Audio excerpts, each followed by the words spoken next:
Hello বন্ধুরা, অনেকদিন পর একটা ভিডিও নিয়ে চলে এলাম।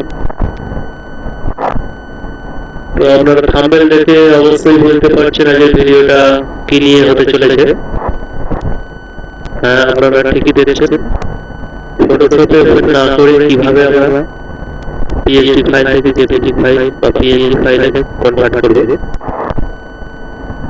তো চলুন দেখে নিন কিভাবে আমরা পিএসডি ফাইল থেকে জেপিজি ফাইলেতে কনভার্ট করতে পারি। তো যে কোনো পিএসডি ফাইলকে আমরা সাধারণত ফটোশপে ওপেন করেই সেটাকে জেপিজি ফাইলে কনভার্ট করতে পারি। তো এখন আমি একটি ছোট্ট সফটওয়্যারের কথা বলবো, যেটা ছোট্ট হলেও তার কাজ কিন্তু খুবই অসাধারণ। সেই সফটওয়্যার 2 MB সফটওয়্যার, কিন্তু কাজ অসাধারণ। আমি সফটওয়্যারটার লিঙ্ক নিচে দিয়ে দেবো, আপনারা সফটওয়্যারটি ডাউনলোড করে নিয়ে ইনস্টল করে নেবেন। আমি আর ইনস্টল করাটা দেখাচ্ছি না, কারণ আমি জানি আপনারা সকলেই ইনস্টল কিভাবে করতে জানেন। তো চলুন দেখি কিভাবে পিএসডি ফাইলকে জেপিজি ফাইলে কনভার্ট করতে পারি। এই সফটওয়্যার ইনস্টল থাকলে আরেকটি সুবিধা কি, আমরা পিএসডি ফাইলকে সাধারণত কি আকারে দেখি, সাধারণত আমরা পিএসডি ফাইলকে এরকম পিএসডি আইকনে দেখতে পাই, কিন্তু সফটওয়্যারটা ইনস্টল থাকলে আমরা এই পিএসডি ফাইলগুলো থাম্বনেল আকারে শো করাতে পারি, যেটা আমাদের কাজের ক্ষেত্রে অনেকটাই সুবিধাজনক। পিএসডি ফাইল থাম্বনেল আকারে শো করা থাকলে আমাদের দেখতে সুবিধা হয় কোনটা কি ফাইল, যাতে আমাদের কাজটা করতে সুবিধা হয়। আমরা যে ছবিটার উপরে কাজ করতে চাই সেটা যদি থাম্বনেল আকারে শো করে, তারপরে কাজ সেটাকে নিয়ে কাজ করতে সুবিধা হয়।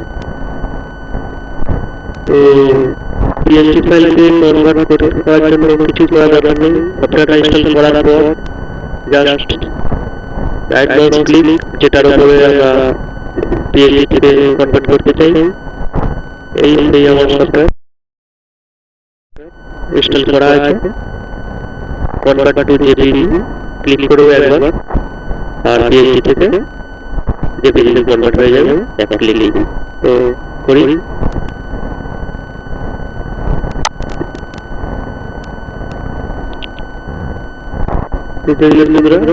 এখানে দুটি ফাইল এসে গেছে, একটি পিএসডি ফাইল আর একটি জেপিজি ফাইল। আমি জেপিজি ফাইলটা ওপেন করি।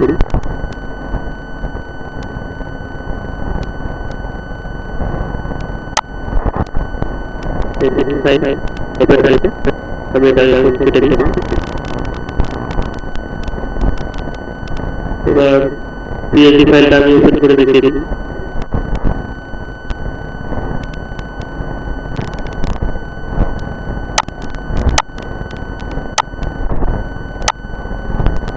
কিভাবে এক ক্লিকেই ফটোশপে ওপেন না করেই পিএসডি ফাইল থেকে জেপিজি ফাইলে কনভার্ট করা যায়।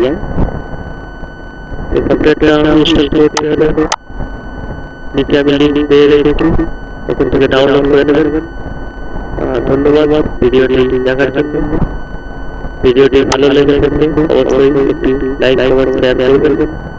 আর আপনারা যারা এখনো আমার চ্যানেলটি সাবস্ক্রাইব করেননি তারা অবশ্যই সাবস্ক্রাইব করে রাখবেন, যাতে পরবর্তীতে এই ধরনের ভিডিও আপনাদের কাছে পৌঁছে দিতে পারি। ধন্যবাদ ভিডিওটি দেখার জন্য।